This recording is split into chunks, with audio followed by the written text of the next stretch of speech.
E aí, queridos, tudo bem com vocês? Não sei se vocês viram, mas está rolando cortes e até o debate completo aí no YouTube, onde o Otto, evangelista, e outro missionário, não sei se é evangelista ou se é missionário, mas é o Gabriel Henriques, eles foram num podcast Mostra o Texto, do César Cavalcante, debater sobre a questão do pregador cobrar para pregar o evangelho, ou estipular um valor, um cachê, seja ela oferta, enfim. Então, o que eu vou fazer? Eu vou colocar aqui alguns cortes, vou assistir com vocês, e logo após eu vou trazer alguns comentários aqui que são interessantes sobre a posição do Gabriel Henriques, mas principalmente sobre a posição do evangelista Otto. Beleza? Então, já deixa seu like, comente, se inscreva no canal, bora pro vídeo.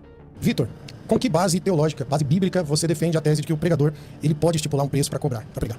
Vamos lá, eu acho esse tema, na verdade, um tema muito polêmico, mas ele também é muito necessário. Acho que as pessoas, elas diferenciam muito e às vezes elas acabam negligenciando muitas coisas também. Então é interessante a gente trazer. E eu queria citar o primeiro texto, lá em Lucas, capítulo 10, versículo de número 7, vai nos dizer bem assim. Lucas, capítulo 10, versículo 7. E ficai na mesma casa, comendo e bebendo do que eles tiverem, pois digno é o obreiro de seu salário. Não andeis de casa em casa. Jesus está dizendo para os seus discípulos, para eles ficarem na casa e comerem daquilo que os donos da casa comerem e beberem daquilo que os donos da casa beberem. Jesus, ele passa uma responsabilidade de um sustento dos discípulos totalmente para os donos da casa. Jesus fala, vocês não saem, vocês não vão de casa em casa, vocês vão ficar na casa destes moradores, nesta casa, e tudo que eles comerem, tudo que eles beberem, você comerá e você beberá. Então, na parte A, Jesus, ele traz a responsabilidade do sustento dos discípulos para os donos da casa. E não é tão difícil a gente poder fazer essa assimilação sobre quem é os donos da casa e quem são os viajantes, os discípulos de Jesus no texto. Os discípulos de Jesus no texto, eles são os obreiros, eles são os viajantes, eles são os homens que eles precisam serem cuidados. E Jesus, ele diz, olha, todo obreiro, ele é digno de seu salário. E por que todo obreiro, todo trabalhador é digno do seu salário? Porque Jesus, ele expressa, deixando claro a responsabilidade do sustento do dono da casa. O livro Toda a Escritura é do Michael Beard, ele estabelece 7 perspectivas que todo cristão deveria ter ao ler a Bíblia, para não fazer uma exegese incorreta, para não fazer interpretações baseadas na sua própria cultura, no seu próprio achismo. A Bíblia é para o nosso tempo, mas não sobre o nosso tempo. Então ele escreve dizendo o seguinte: na pressa de se tornar a Bíblia instantaneamente relevante, podemos inadvertidamente abusar dela por não conhecer a situação específica dos autores e preguiçosamente pegar algo que nos parece útil em uma primeira leitura. Isso, aplicado ao estudo da Bíblia, seria como navegar no Wikipédia em vez de passar algumas horas em sua biblioteca local. Ler as Escrituras para uma aplicação rapidamente prática e ignorar a lacuna social, histórica e cultural é como procurar gratificação instantânea sem o trabalho duro. Em outras palavras, temos de entender o quão estranho é o mundo bíblico antes de tentarmos torná-lo familiar ao nosso próprio público. Caso contrário, terminaremos com uma leitura superficial da Bíblia, ou pior, acabaremos projetando nosso próprio contexto e época ao texto bíblico. Existe um perigo real de nos tornarmos excessivamente familiarizados com a Bíblia, no sentido de que lemos nossas próprias expectativas nela. Essa é uma interpretação que o Otto faz do texto, baseado na ocidentalização da Bíblia. Então, quando o Michael Beard cita o contexto social, cultural, é exatamente para que a gente não se familiarize de forma ocidental com o texto, e dando ao texto um sentido que ele não tem, não só teologicamente, mas culturalmente e socialmente. Então, a tradição do Antigo Oriente Próximo, que são as passagens que nós lemos do Velho Testamento e até dos Evangelhos, ela não se aplica literalmente a como nós vivemos no contexto ocidental de hoje, que é como o Otto enxerga, de que se Jesus mandou os discípulos para uma vila, para uma aldeia, então as pessoas teriam a obrigação de cuidar deles sem que lhes faltasse nada. Essa é a visão do Otto. É cultura das pessoas do Antigo Oriente Próximo, até hoje, ser bons anfitriões. Então, quando Jesus fala para os discípulos irem, ele está falando nesse contexto cultural, porque ele sabia que, segundo a tradição, os moradores das vilas das cidades costumavam oferecer hospedagem para os viajantes. Então, se os discípulos estavam passando, levando a mensagem do Evangelho, alguém os convidaria para ficar na sua casa. Por isso Jesus disse, quando surgir essa pessoa, vocês não reclamem, vão lá, comam o que tiver, durmam onde estiver, porque o propósito de vocês é a pregação do Evangelho, e não conforto. Se vocês também não forem recebidos, mesmo assim não deixe de falar, o reino de Deus está próximo, ou o reino de Deus é chegado, porque este é o propósito. O Michael Beard, não só o Michael Beard, mas outros escritores também, nos ajudam a entender o contexto bíblico sob uma ótica cultural, social, para que a gente não se aproprie, não ocidentalize tanto os textos bíblicos, para começar a fazer uma exegese dos textos, dizendo aquilo que nós queremos dizer, trazer para o nosso contexto aquilo que nós queremos trazer, quando na verdade o texto não está falando sobre a nossa cultura, não está falando sobre a maneira como nós enxergamos, mas como as vilas, os povoados, eles viam os viajantes, eles viam os missionários naquela época. Então, o Otto, ele não prestou bem atenção nisso. Então ele está falando de forma completamente ocidentalizada sobre o trabalho. Fica nítido em todo o podcast que ele trata o evangelho como trabalho, que ele está falando, que Jesus está dizendo que as pessoas são obrigadas a sustentar o obreiro. E aqui, assim como toda a visão do Novo Testamento, a ajuda, a contribuição, é uma questão pedagógica. Não se trata de obrigatoriedade, se trata de amor, se trata de cuidado. Então, todas essas questões refletem diretamente no que Jesus estava querendo dizer para os discípulos. O Manual de Culturas, Costumes e Tradições dos Tempos Bíblicos, do Leonardo Andrade, nos ajuda a compreender um pouco, principalmente sobre essa questão dos hóspedes. Fazia parte da etiqueta oriental querer compartilhar a hospitalidade uns com os outros. Deus manda a nação de Israel ser hospitaleira com os estrangeiros, não escravizá-los, não tratá-los com indiferença. Os orientais acreditam que a pessoa que vem à sua casa é enviada por Deus. Assim, a sua hospitalidade torna-se uma obrigação sagrada, porque o céu lhes havia enviado os convidados. Então, olha só, o que Jesus estava querendo dizer era que vocês vão encontrar alguém que seja hospitaleiro, que enxergue em vocês como enviados de Deus. Então, naturalmente, saltará deles o desejo de abrigá-los, o desejo de dar alimento a vocês, o desejo de partilhar da refeição com vocês. E não que eles deviam colocar essa obrigação sobre os moradores, sobre as vilas e sobre as cidades. Então, se um homem leva a sua família em uma viagem, ele não vai a esses locais públicos de recepção, mas espera até que alguém convide para a sua casa. No livro de Juízes, há um relato de um levita viajando com a sua concubina e um servo, como ele era hóspede de um homem velho. Juízes 19, 15 e 21. Uma das primeiras coisas oferecidas a um hóspede que foi recebido é um copo de água. Fazer isso é reconhecê-lo como digno de recepção pacífica. Assim, oferecer água potável é a maneira mais fácil de fazer amizade com uma pessoa. Quando o servo de Abraão, Eliezer, buscou boas-vindas, ele fez o pedido à donzela que veio ao poço para tirar água. Gênesis capítulo 24, versículo 17 e 18. No Oriente, é um ato de hospitalidade muito especial a partilha do pão. Significa muito mais do que significa para os ocidentais. É o caminho para fazer um pacto de paz e fidelidade. Quando Abimeleque desejou uma aliança permanente com Isaac, a confirmação dessa aliança veio quando Isaac fez um banquete e comeram e beberam em Gênesis 26, versículo 30. Então observe que a hospitalidade é um parâmetro da cultura, da tradição do Oriente. Então, se nós pegarmos esse contexto de tradição, de cultura, e trazermos para o Ocidente, logo a gente vai criar um marketing, a gente vai profissionalizar aquilo que não se trata de obrigação de profissão, mas de cultura. A hospitalidade é bíblica. Então o que Jesus estava dizendo para os discípulos era: vocês serão recebidos por alguém hospitaleiro. Já é um ganho. Se vocês não forem recebidos, anunciem a mensagem e vão para outra cidade. É muito simples, é isso que Jesus está querendo dizer aqui. E como todo obreiro é digno do seu salário, por que eu quero dizer que todo obreiro é digno do salário? Eu trouxe esse texto. Porque eu, por exemplo, eu sou itinerante e eu sou um jovem ainda, eu não completei meus 18 anos, mas para eu poder ir viajar todo o país, todo o Brasil, eu precisei de um acompanhante, meu pai. E meu pai sempre foi trabalhador, sempre trabalhou. Mas chegou um momento que ou ele trabalhava ou ele me acompanhava. Os dois não dava. Não dava pra gente simplesmente fingir que o meu ministério não existia, que os convites não existiam. Então, a gente optou por viver da obra. Hoje eu e a minha casa vivemos da obra, vivemos da itinerância. E por que que isso, eu sou digno do meu salário? Por que que eu sou um obreiro digno do meu salário? Porque eu abdiquei de qualquer tempo que fosse me atrapalhar de doar o meu tempo para a obra de Deus. Tudo aquilo que fosse me impedir de me doar em um tempo integralmente para a obra de Deus, eu me abdiquei. Hoje eu sou um servo da igreja, hoje eu sou um servo de Cristo em um tempo integral. Então, como eu estou num tempo integral, não faço um trabalho voluntário, porque o trabalho voluntário é quando você não tem uma obrigação ou não está trabalhando em tempo integral. Você vai quando você pode. Eu vou toda hora. Se eu for com ela para pegar de manhã, de tarde, de noite, da segunda a sábado, longe, perto, alto, baixo, eu vou, porque o meu ministério é um tempo integral. Então eu defendo isso, por quê? Porque eu sou um obreiro, que sou servo da igreja, sou dependente de Cristo, e eu acredito que eu, como meu trabalho árduo, porque você é um missionário, você sabe que o nosso trabalho na missão não é tão fácil como as pessoas acham. Sim.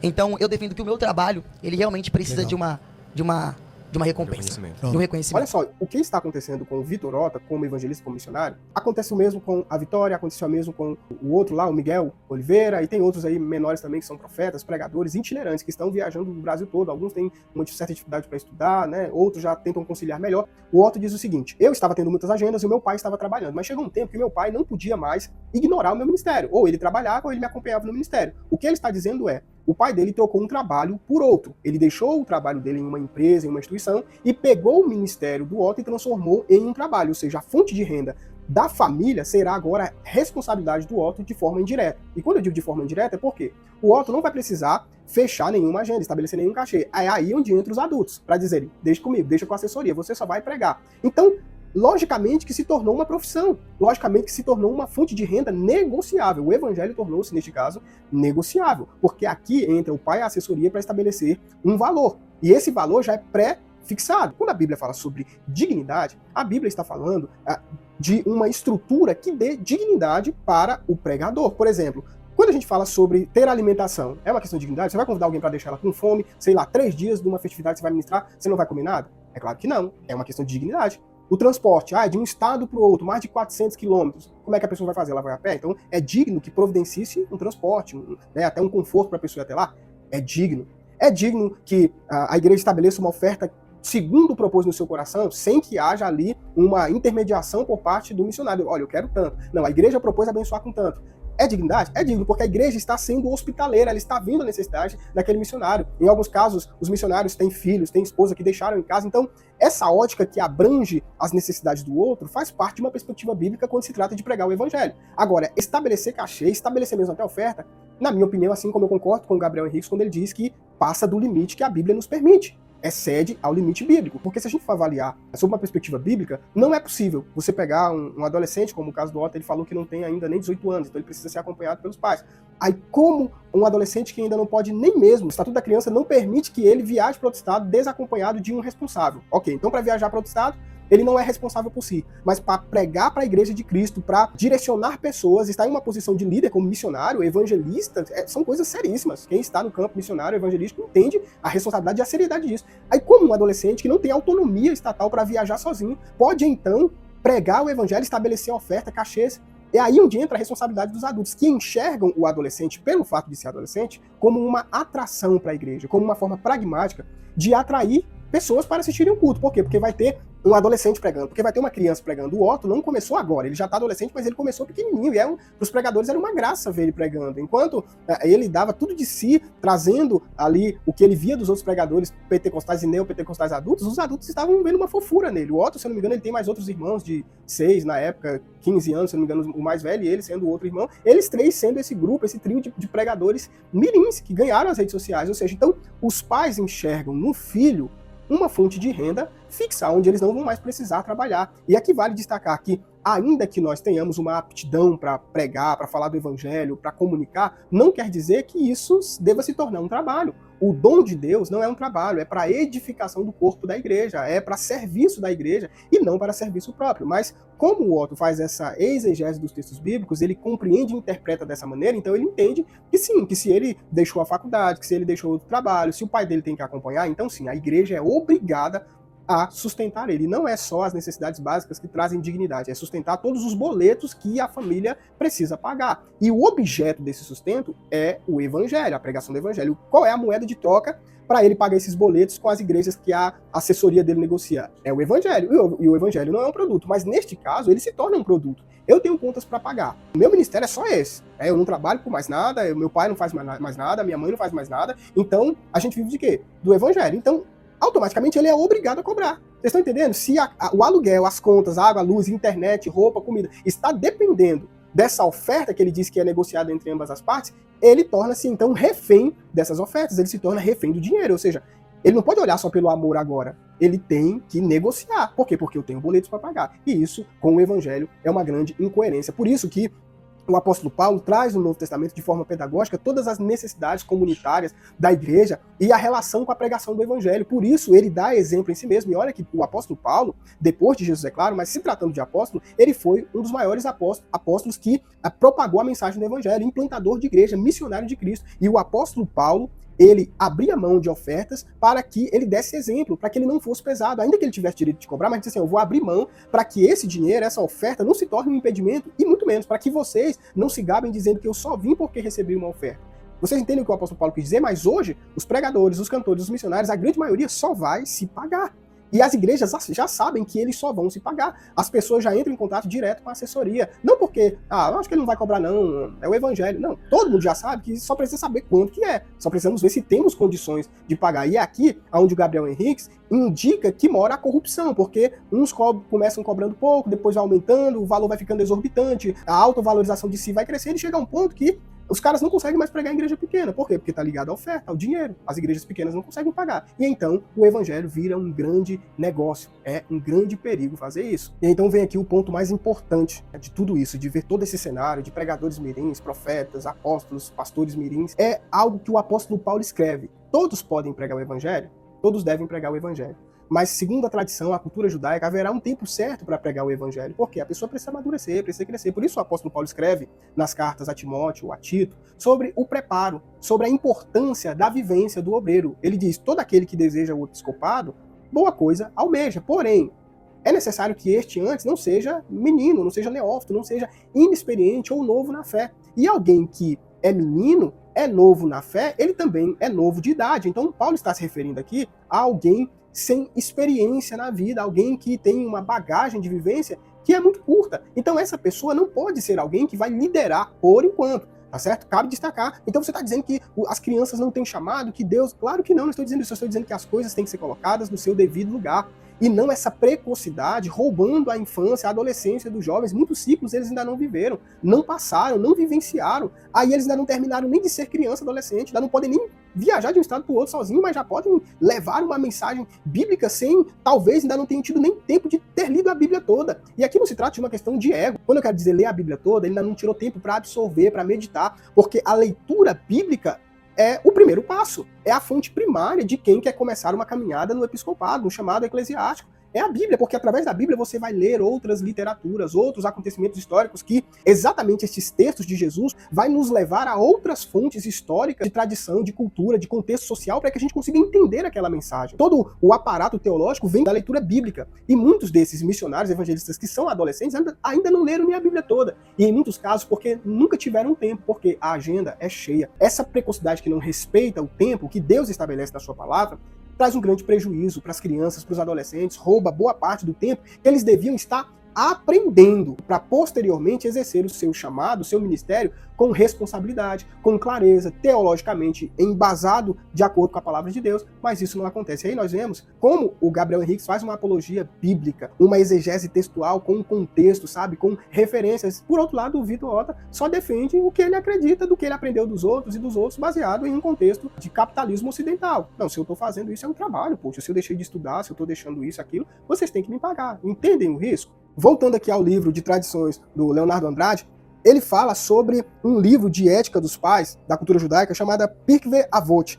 Esse livro é uma tradição passada para os judeus de pai para filhos. Então, essa tradição diz que aos 5 anos a criança ela vai se dedicar aos estudos das escrituras, ou da Tanakh, que é a antiga aliança. 10 anos ele começa a estudar a Mishnah. 13, ele passa pela cerimônia do Bar Mitzvah, ou Mitzvot, que é o filho do mandamento, já vou falar sobre isso. Aos 15 anos, para o estudo do Talmud, que é a tradução lá do período babilônico. 18 anos para o casamento, 20 para prosseguir em subsistência, 30 por força, 40 para o entendimento, 50 por conselho, 60 por sagacidade, 70 por velhice e 80 é para o poder. Ou seja, na cultura judaica, um ancião é que detém o poder. Aqui mostra ciclos da vida de uma criança que cresce sobre a lei de Deus. Só aos 30 ele vai alcançar a força, ele vai conseguir ter um certo tipo de maturidade. A cerimônia, por exemplo, do filho do mandamento, que é o Bar Mitzvah na cultura judaica, os meninos passam por essa cerimônia aos 13 anos. Eles vão passar por um tipo de ritual de transição, que segue com um tipo de prova, eles vão sabatinar, perguntar aos jovens trechos da Torá.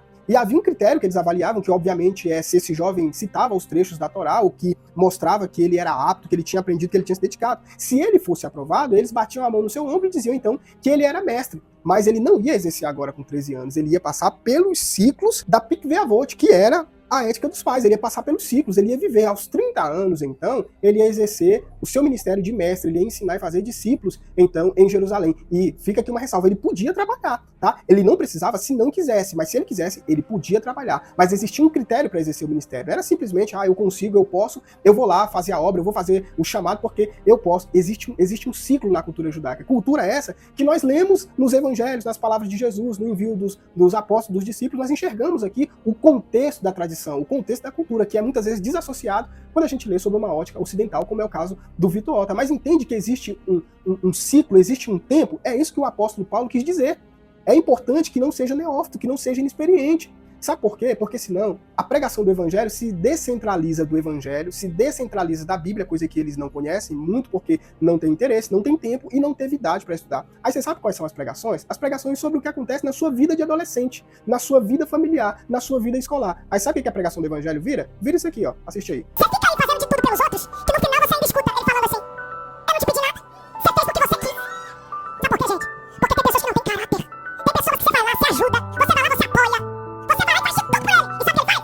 Vira as costas pra você. Todo ingrato tem Alzheimer, sabia disso? Esquece tudo que você fez por ele. Um erro ele acaba com a sua vida. Um erro só um erro. Não 1, 2, 3, 4, não. Um erro, ele esquece tudo que você fez pra ele.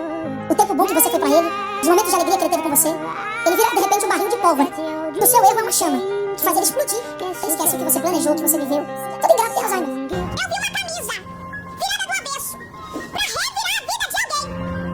E colocaram o nome dessa camisa Bianca. Meu Deus! Quem é Bianca? Minha filha. Minha filha. O diabo queria a vida dela. Só a gente fazer uma pergunta, ela já frequentou terreiro? Ela tá no terreiro. Então vocês puderam ver por que exige bagagem, exige experiência para pregar o evangelho. E aí no final, o Vitor Otto ele ainda deixa esse conselho para os caras. Olha, se você cobra, não se sinta culpado se você cobra para pregar, se você estabelece, se você é um missionário. Nós não vemos na tradição apostólica, na tradição da igreja, do movimento reformador, os homens ajuntando para cima. Pelo contrário, historicamente, nós vemos os homens abrindo mão dos seus benefícios em favor da obra do evangelho, da missão. Homens que eram formados em faculdades, homens que eram pastores, eram figuras proeminentes, importantes, como Martinho Lutero, como outros reformadores, João Calvino, John Wycliffe, um dos primeiros reformadores que abriu mão de todo o seu status, de toda a sua autoridade, de todo o seu conforto para trazer a mensagem do evangelho. E por que não falar do maior exemplo, que é Jesus? Jesus abriu mão de todo o conforto para poder trazer salvação ao mundo. Então essa visão de que deve se estabelecer um valor para pregar o evangelho não é bíblica. A grande questão é que os pais, os adultos, estão colocando essa responsabilidade de trazer dinheiro para casa, sustento através dos filhos. Então os filhos, eles que não conhecem a palavra de Deus, são convencidos pela necessidade dos pais de que sim, eles são dignos do seu salário. Sim, eles precisam. Quando ele fala sobre não pregar por orgulho, nem por vaidade, mas porque ama a mensagem do evangelho, a maneira como ele chega nos cultos, nos lugares, olha aqui, ó, esses vídeos que estão passando aqui. Aqui é como o Vitor Otto e outros pregadores como Miguel Oliveira chega nos lugares, mostra um pouco disso, dessa vaidade, que faz parte dessa paixão juvenil que ainda não passou. Interessante seria se esperasse passar para começar a exercer o ministério, mas os boletos da família não esperam. As necessidades da família não esperam, e isso está muito errado. Como o Gabriel Henriques bem disse, sabe, uma exposição muito bíblica. Na minha opinião, o debate foi uma pregação do Gabriel Henriques para o Vitor Otto do que, de fato, de acordo com a Bíblia, é pregar o evangelho. Os apóstolos, os discípulos, usando aqui uma fala do Gabriel Henriques, os missionários na África, vão de um lugar para o outro sem nem saber se voltarão vivos. Imagina se vão ter alimentos, se vão ter cama para ficar. Não, porque o que importa é a mensagem do evangelho. A hospitalidade é um bônus. É isso que Jesus está querendo dizer na viagem. Se vocês encontrarem isso, vai ser um bônus. Mas se não, preguem a mensagem do evangelho e digam que o reino de Deus é chegado. Sem estabelecer nenhum cachê, nenhuma oferta para vocês poderem fazer isso. De graça receber, de graça também vocês precisam dar. Se vocês querem ter uma vida confortável, algum tipo de conforto, trabalhem e preguem o evangelho também. O apóstolo Paulo ele construía tendas, era fabricante de tendas para sobreviver, pagar as suas despesas e, em muitos casos, as despesas de muitos que o acompanhavam nas suas viagens. Então, nós precisamos usar esse exemplo para que nós possamos pregar o evangelho, porque senão o evangelho vai continuar sendo esse negócio de mercenários que só querem lucrar, infelizmente, ainda que hajam certas justificativas, mas isso não justifica a obra da cruz. A obra da cruz é por sangue e não por dinheiro. Você gostou desse vídeo? Deixe seu comentário aqui com muito respeito, deixe seu like, principalmente se inscreva no canal. O YouTube vai entender que este conteúdo é relevante e vai entregar para mais pessoas. Na sua opinião, você acha que deve se estabelecer uma oferta, um valor para ir pregar em determinado lugar, ou a dignidade já está valendo? O translado, a acomodação, a alimentação? Deixa aqui nos comentários. Espero que vocês tenham gostado do vídeo. Fiquem todos com Deus e até o próximo vídeo.